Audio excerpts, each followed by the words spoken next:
18 தர்பார் வந்துட்டாயா. வணக்கம் மக்களே, வழக்கம் போல நீங்க எல்லாம் ஆர்வமா காத்துட்டு இருக்க உங்களுக்காகவே ஏகப்பட்ட விஷயத்தை கொண்டு வந்திருக்கோம். தர்பாரை தொடங்கலாமா?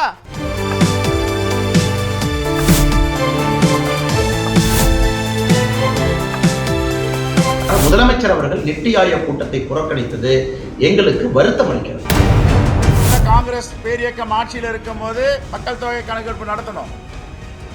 2021 மோடி அரசு ஏன் நடத்தல?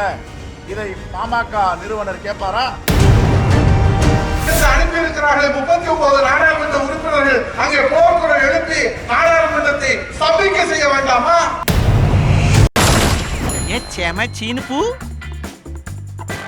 இதெல்லாம் ஜஸ்ட் சாம்பிள் தாங்க.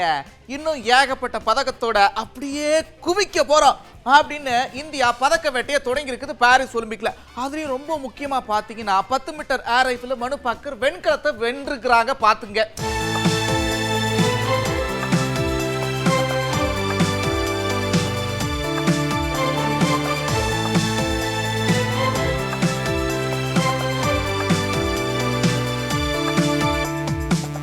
பாருங்க, மத்தியில யாரு ஆட்சிக்கு வந்தாலும் பிம்பிலி காப்பி லாப்பி தாங்க. ஆமா, அவங்க பெருசா ஒன்றும் நம்ம தமிழ்நாட்டுக்கு பண்ண போறதில்ல. அவ்வளவு எதுக்கு 13 வருஷமா குதிரை சவாரி செய்யற மாதிரி ஆட்சியில சவாரி பண்ணீங்களா இல்லையா?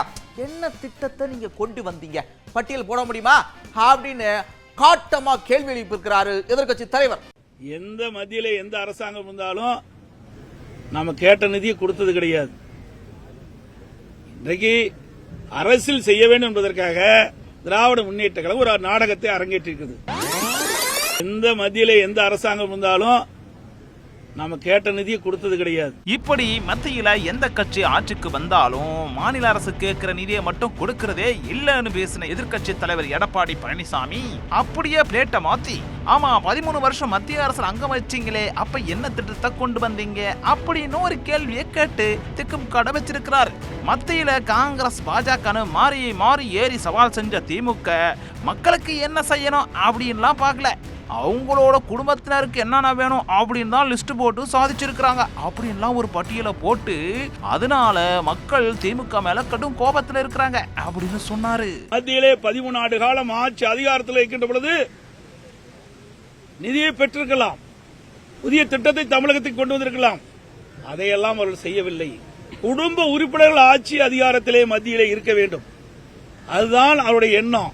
ஜனவரி 1ஆம் தேதியில இருந்து 200 நாட்கள்ல 595 கொலைகள் நடந்திருக்குங்க. தமிழகமே கிடையாது, அது கொலை மாநிலம் அப்படின்னும் குற்றஞ்சாட்டின எடப்பாடி பழனிசாமி இங்க மக்களுக்கும் அரசியல் தலைவர்களுக்கு யாருக்குமே பாதுகாப்பு இல்லை அப்படின்னு சொன்னார். தினந்தோறும் கொலை நடக்காத நாளே கிடையாது.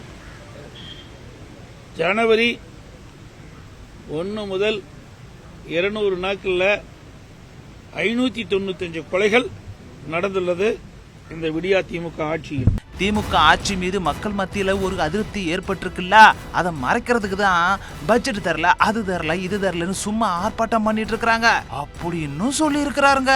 இதெல்லாம் சமாசீனா இருக்கு.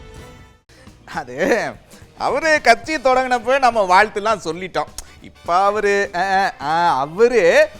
கூப்பிட்டாருன்னா நான் போயிருவேன். ஆமா, அவரு கூப்பிடணும், அவ்வளவுதான். மற்றபடி நான்லாம் ரெடியா தான் பார்க்கிறேன்.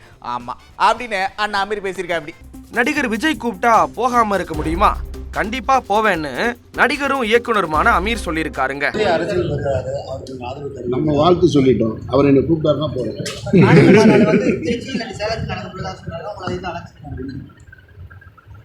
நான் அப்பதான் சொன்னேன், நான் அந்த மாதிரியான அழைப்புகள்லாம் இல்லை, அழைச்சா போகும், கண்டிப்பா போகும். திருச்சியில செய்தியாளர்களை சந்திச்ச அமீர் தமிழ்நாட்டுல சட்டம் ஒழுங்கு சரியில்லைன்னு சொல்ல முடியுமா? மற்ற மாநிலங்கள் எல்லாம் பார்த்தா நம்ம மாநிலத்துல நல்லா தானே இருக்கு, சும்மா எதையாவது எதிர்கட்சிங்க பேசிட்டு இருப்பாங்க, அதையெல்லாமா வச்சுக்கிட்டு கேட்பீங்க அப்படின்னு கேட்டிருக்காரு. சட்டம் ஒழுங்கு எல்லா காலகட்டத்திலையுமே சரி செய்யப்பட்டுக்கிட்டே இருக்கு. மற்ற மாநிலங்களோட ஒப்பிடுகையில் இங்க கொஞ்சம் சரியாக தான் இருக்கு. பாசிசத்துக்கும் ஆரியத்துக்கும் எதிரான அரசியலுங்கிறதே திராவிட அரசியல் தான்பா அப்படின்னு ஒரு விளக்கத்தையும் கொடுத்திருக்காருங்க. பாசிசத்துக்கு எதிரான அரசியல் யாரெல்லாம் செய்கிறார்களோ அது திராவிட அரசியல் தான். அதுக்கு பெயர் மாற்றமாக தமிழ் தேசியம் சொல்லலாம், வேற ஏதாவது சொல்லலாமே தவிர பாசிசத்துக்கும் ஆரியத்துக்கும் எதிராக செய்யக்கூடிய அரசியல் திராவிட அரசியல் தான். நான் அரசியலுக்கு வந்தே ஆகணுங்கிற நெருக்கடியில தான் இருக்குன்னு சொன்ன அமீர் சீமான், விஜய் ஆகியோரோட இணைஞ்சு பணியாற்ற தயார் அப்படின்னு சொல்லியிருக்காரு. அடடடடா, கோல போட்டியா பாருங்கண்ணா, எவ்வளவு அழகா. ஓ ஏதோ எழுதி இருக்கு. ஓ, நாங்களும் வரி கட்டுறோம், எங்களுக்கும் நிதி கொடுங்க தமிழ்நாடு. ஓ ஓ அப்படியா, அது கோல போட்டி இல்லையா? நான் கூட கோல போட்டி நினைச்சிட்டேன். பாருங்க, பட்ஜெட்டை எதிர்த்து தஞ்சாவூர்ல கோலத்துல மக்கள் எதிர்ப்பு தெரிவிச்சிருக்கிறாங்க. ஆமா. ஹலோ மிஸ்டர் மத்திய அரசு, நாங்களும் உங்களுக்கு வரி கட்டுறோம், எங்க மாநிலத்துக்கும் நீங்க நிதி தரணும், அதை மறந்துடாதீங்க அப்படிங்கிற மாதிரி தஞ்சையை சேர்ந்த பெண்கள் கோலம் போட்டு ஒரு தகவலை அரசுக்கே சொல்லியிருக்காங்கன்னா பாருங்களேன்.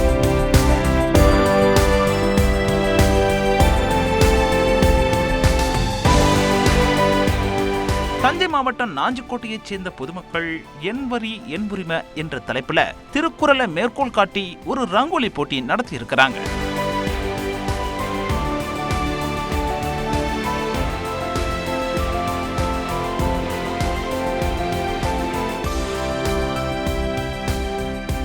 மத்திய பட்ஜெட்ல தமிழ்நாட்டுக்கு போதிய நிதி ஒதுக்கப்படல அப்படிங்கிற கருத்தை முன்வச்சு அரசியல் தலைவர்கள் தொடங்கி பலரும் பல்வேறு விதமா கருத்துக்களை தெரிவிச்சிட்டு இருக்கும் போது நம்ம நாஞ்சிக்கோட்டை மக்கள் கோலம் போட்டு ஒரு செய்தியை வித்தியாசமா சொல்லியிருக்காங்கப்பா. இது செம சீன் ஆயிடுச்சுல்ல. அடுத்து பாருங்க, உயிருக்கு போராடிட்டு இருக்கக்கூடிய ஒருத்தரை துரிதமா செயல்பட்டு உத்தரகாண்ட்ல வெள்ளத்திலையும் மீட்டிருக்கிறாங்க மீட்பு படை. அந்த வீடியோ காட்சியெல்லாம் வெளியாகி இருக்குது பாருங்க.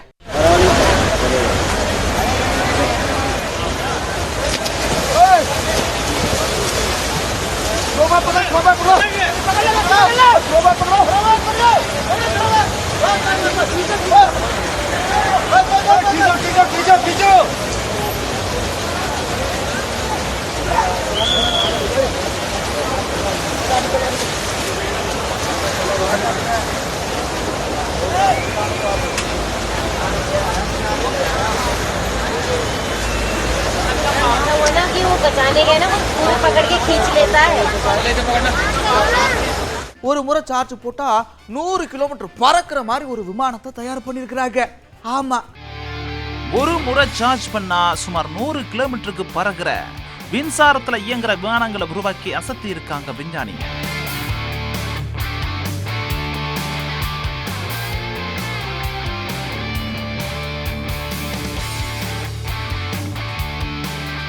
இங்கிலாந்துல நடந்த ஃபோர்போரா சர்வதேச ஏஷோ கண்காட்சியில பூமியில இருந்து நேரா மேலெழும்பி பறக்கிற எண்ணற்ற electric vertical take off and landing vehicle எனப்படும் ஈவிட்டால் விமானங்களை காட்சிப்படுத்தினாங்க. ஈடாக்ஸ் என்று சொல்லப்படுற இந்த குட்டி விமானங்கள் ரன்வே இல்லாம நேரடியா மேலெழும்பி பயணிக்கும் என்பதால சாலை போக்குவரத்து வரலாற்றில் மிகப்பெரிய மாற்றம் நடைபெற போறதாவும் நகரங்களுக்கு இடையேயான போக்குவரத்தை இது எளிமைப்படுத்தும் விஞ்ஞானிகள் சொல்றாங்க.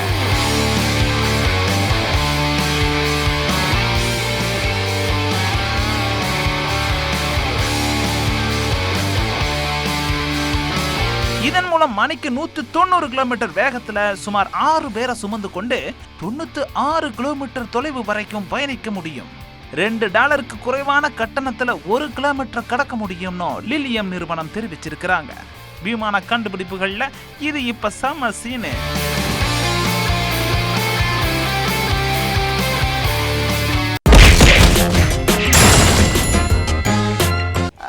தமிழ்நாட்டுக்கு பட்ஜெட்டு போதலை, நாங்கள் கேட்போம். ஆமாம் கேட்போம். அப்புறம் நீங்கள் என்ன சின்ன ஸ்கூல் பசங்களா நீங்கள்?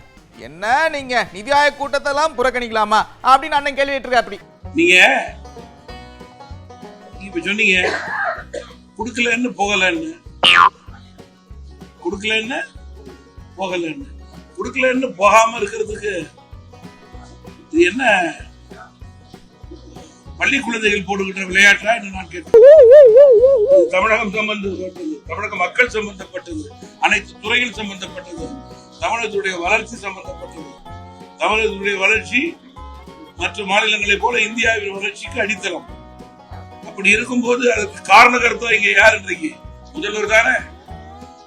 டெல்லிக்கு போகாம வலியுறுத்தாம நேரடியா ஏன் கொடுக்கவில்லை, ஒரு காலக்கெடுக்குள் கொடுங்கள் என்று தன்னுடைய உரிமையை நிலைநாட்டாமல் சென்னையிலே உட்கார்ந்து கொண்டு அறிக்கையிட்டால் எப்படி மக்களுக்கு நம்பிக்கை வரும்? எனக்கு வருத்தம்பா. நிதி ஆயோக் கூட்டத்துக்கு முதலமைச்சர் போகாம இருக்கிறது எனக்கு பெரிய வருத்தம் அப்படின்னு சொன்ன அண்ணாமலை ரொம்ப முக்கியமான ஒரு விஷயத்த சொல்லிருக்கா. அப்படி முதலமைச்சர் அவர்கள் நித்தி ஆயோக் கூட்டத்தை புறக்கணித்தது எங்களுக்கு வருத்தம் அளிக்கிறது. இந்த வருத்தங்கிற வார்த்தையை மட்டும் தான் பயன்படுத்த முடியுங்கன்னா காரணம் தமிழகத்தினுடைய வளர்ச்சிக்காக அந்த கூட்டத்தை பயன்படுத்தி இருக்க வேண்டுமோ தவிர அரசியல். டெல்லி கிளம்பி போயிட்டாருங்க. நான் டெல்லியில் அன்னைக்கு ஏதோ 2-3 ஃபங்க்ஷன்ல வச்சிருந்தாங்க, வேற ஃபங்க்ஷன் வச்சிருந்தாங்க. டெல்லி கிளம்பி போறதுக்கான கூட்டம் அது. அப்படி இருந்து முதலமைச்சர்னால போக முடியவில்லை. டெல்லி போறதுக்காக ப்ரோக்ராம் போட்டாங்க, 2-3 வேறு நிகழ்ச்சிகளும் சேர்த்து வச்சிருந்தாங்க, அதெல்லாம் நம்ம பார்த்தோம். ஆனால் மொத்தமாக நான் புறக்கணிப்பேன் என்ற முதலமைச்சர் சொல்லுகின்ற வாதத்தை ஏற்றுக்கொள்ள முடியும். ஆனால் 2026 பொறுத்த வரைக்கும் நிறைய கட்சிகள், சித்தாந்தங்கள், நிறைய கூட்டணிகள் இருக்கும். மக்கள் எல்லாத்தையும் பார்த்து ஒரு தேர்வு கொடுக்கணும், யார் நமக்கு வேணும், அடுத்த 5 ஆண்டு வளர்ச்சிக்கு வேணும், தமிழகத்தினுடைய வளர்ச்சிக்கு வேண்டும் என்று. அப்படி வரும் பொழுது பாரதிய ஜனதா கட்சி பிரதானமாக பார்ப்பார்கள் என்ற நம்பிக்கை இருக்கு. அதாவது பட்ஜெட்ல தமிழ்நாட்டை காணோம் அப்படின்னு இவங்கெல்லாம் ஒரு பக்கம் சொல்லிட்டு இருக்க, அங்கிருந்து அவங்க என்ன சொல்றாங்க அப்படின்னா, என்னங்க பேசிக்கிட்டு இருக்கிறீங்க, தமிழ்நாட்டில் ரயில்வேக்கு எவ்வளவு பட்ஜெட் ஒதுக்கி இருக்கோம் தெரியுமா, நிறைய ஒதுக்கி இருக்கோங்க, முன்னாடி இருந்த காங்கிரஸோட நாங்கள் அதிகமாக ஒதுக்கி இருக்கோம் அப்படின்னு அவங்க சொல்ல. இப்போ அண்ணன் என்ன சொல்றாருன்னா, நாங்கள் தனியாகவே பட்ஜெட் வச்சிருந்தோம், அதையே நீங்கள் ஒழிச்சுக்கிட்டீங்க, சும்மா ஏதோ ஒன்று பேசணும்னு பேசாதீங்க அப்படின்னு பதிலடி கொடுத்துருக்க. அப்படி ரயில்வேக்கு என்று காங்கிரஸ் பேரியக்கத்தில் தனியாக நிதிநிலை அறிக்கை தாக்கல் செய்து கொண்டிருந்தோம். ஆனால் இப்பொழுது மோடி ஆட்சிக்கு வந்தவுடன் பாஜக ஆட்சியில ரயில்வே துறைக்கு என்று நிதிநிலையை எடுத்து விட்டார்கள். நான் ஏற்கனவே காலையில் அறிக்கை கொடுத்திருக்கிறேன். மாநில வாரியாக மக்கள் தொகை அடிப்படையில் நிதிநிலையில ரயில்வே துறைக்கு ஒதுக்குவார்கள். ஆனால் ரயில்வே துறையிலும் தமிழ்நாடு புறக்கணிக்கப்பட்டு இருக்கிறது. அதற்கு பல முன்னுதாரணங்களை சொல்லலாம். மாட்டாங்க, அவங்க மக்கள் தொகை கணக்கெடுப்பெல்லாம் நடத்த மாட்டாங்க.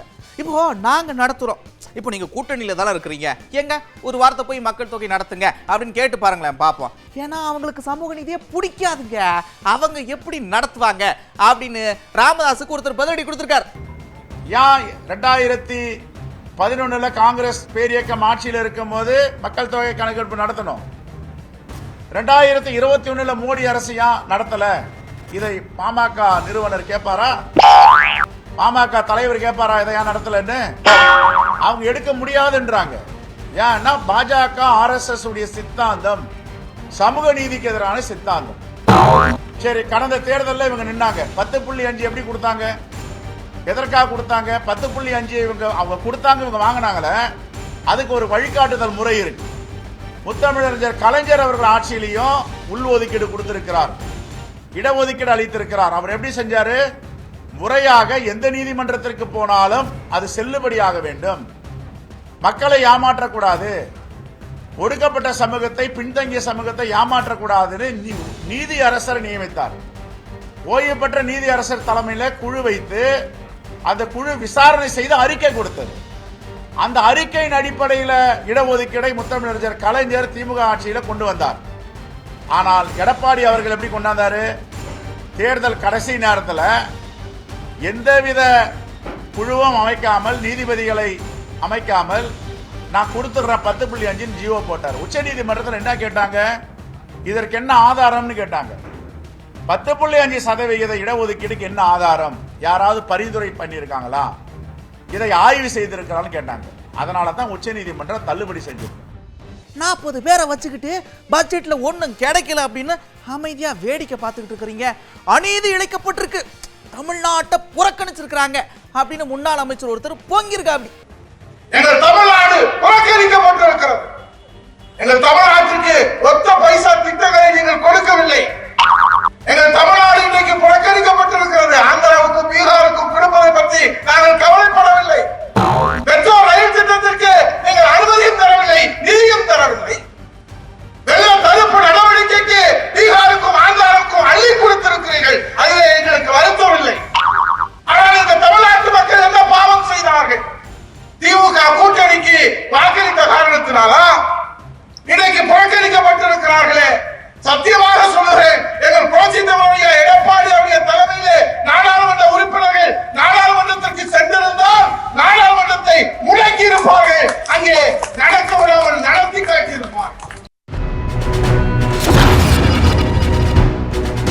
இந்த தாவரத்தை குதிக்கிறது ஆடுறாராமா அப்படின்றது இந்த மாதிரி ஏகப்பட்ட விஷயங்களை குரங்கு சேட்டைகளாம் நம்ம மக்கள் வந்து ரோட்லலாம் பண்ணிக்கிட்டு இருப்பாங்க. நிறைய வீடியோராக இருந்திருப்போம். அதாங்க ரீல்ஸ் எடுக்கிறேன்னு ஏகப்பட்ட விஷயத்தை பண்ணிக்கிட்டே இருப்பாங்க.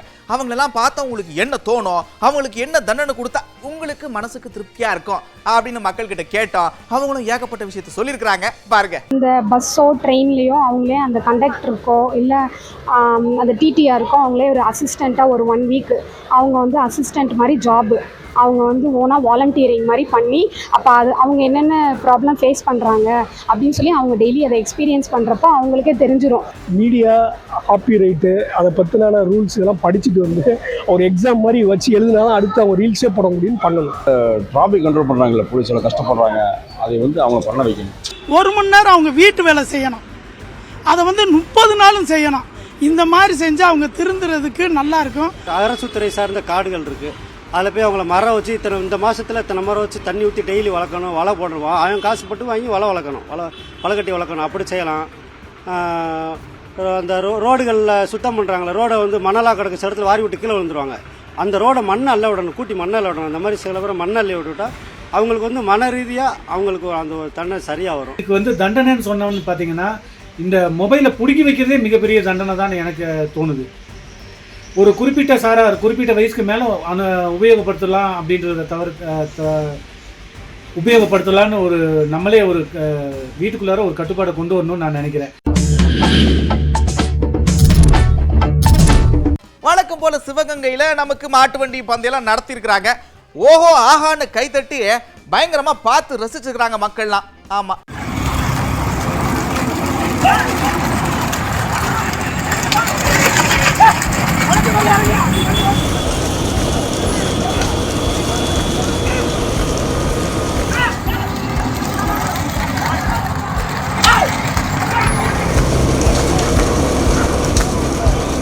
அடுத்து பாருங்க உத்தராகண்ட்ல ரூர்க்கியில ஏதோ கோவில் திருவிழாவா என்ன ஏதுன்னு தெரியல. அங்க பாருங்க கூட்டமா அப்படியே ஒரு பயங்கரமான ஒரு பேரணியை நடத்தி இருக்கிறாங்க.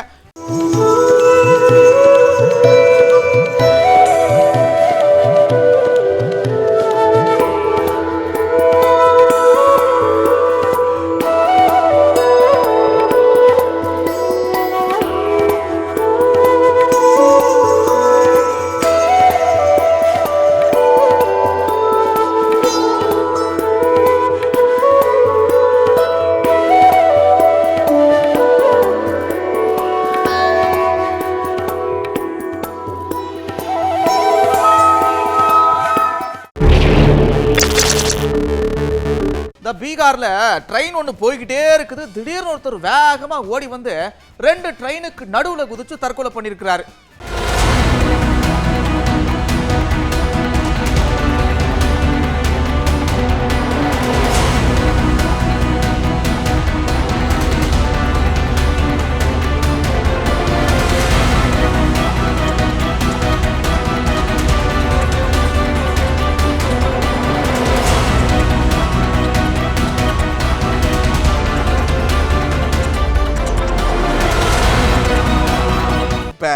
நிறைய பேர் வீடுகளில் சமையல்லாம் எப்படி போகுது, யூடியூப் மூலமா தான். தினமும் யூடியூப்பை பார்த்துட்டு அதை சமைச்சிக்கலாம் இதை சமைக்கலாம்னு ஒரு லிஸ்ட்டை போட்டு சமைச்சிட்டு இருப்பாங்க. ஆனால் இங்கே ஈரோட்டில் அண்ணன் ஒருத்தர் என்ன பண்ணியிருக்கிறாருன்னா, ஈரோட்டில் கல் நோட்டு அடிக்கிறது எப்படி அப்படின்னு வீடியோலாம் எடுத்து ரகரகமாக கல் நோட்டெலாம் அடித்து ஏகப்பட்ட விஷயம் பண்ணியிருக்கா. அப்படியே தொக்கா அப்படி தூக்கிட்டு போயிருக்கிறாங்க.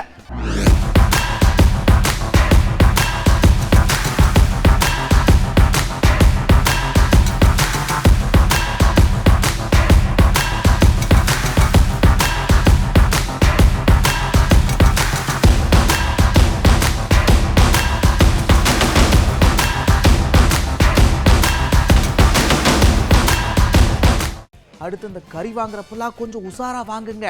ஏன் சொல்றேன்னா, பெங்களூர்ல ஒருத்தர் கடையில பயங்கர கூட்டமா எப்ப பாரு கறியில மக்கள் வாங்கிட்டு போயிருந்திருக்காங்க. அவர் சமைச்சு கூட வித்துருக்கிறார்.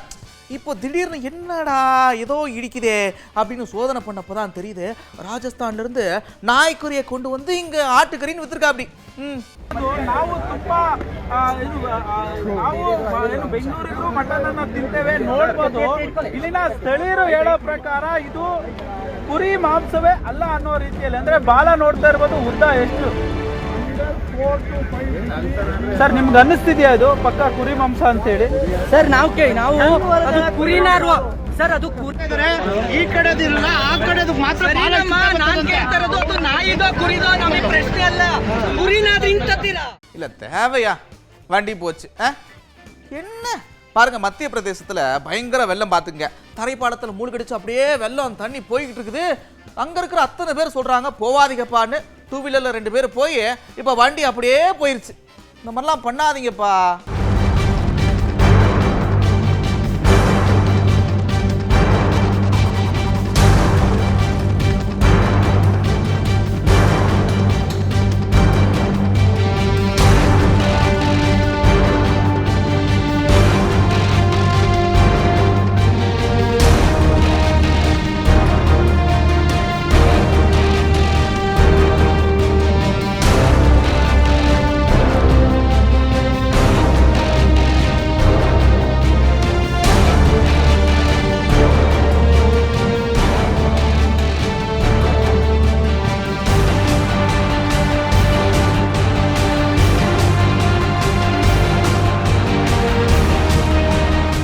அப்புறம் என்ன கடையை சாத்திர நேரம் வந்தாச்சு ஜாலியா இருந்திருப்பீங்க சிரிச்சிருப்பீங்க இதே மாதிரி இன்னொரு தர்பார்ல உங்களை சந்திக்கிறேன் அதுவரை விடைபெறுவது நான் நந்தா இது 18 தர்பார்